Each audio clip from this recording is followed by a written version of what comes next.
Welcome to this video. My name is Beckham.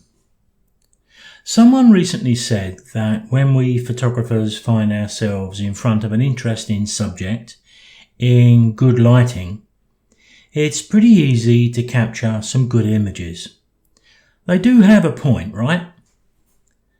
But the questioner went on to say, what if we don't live close to a stunning location, or we don't have the ability to visit the more photogenic places in the world? What do we do then?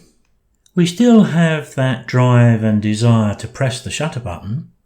Well, sometimes we just have to get out there despite what we may see as setbacks and find the subjects.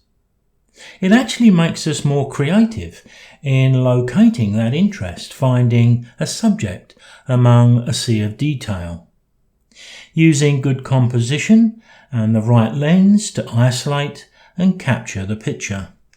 Then we need good image editing skills to make the most of the colour, clarity and the contrast of those images to make them presentable to others. Now, I had a go at this at a local forest just a few days ago, and this HD 60p presentation is the result. It runs for less than 3 minutes.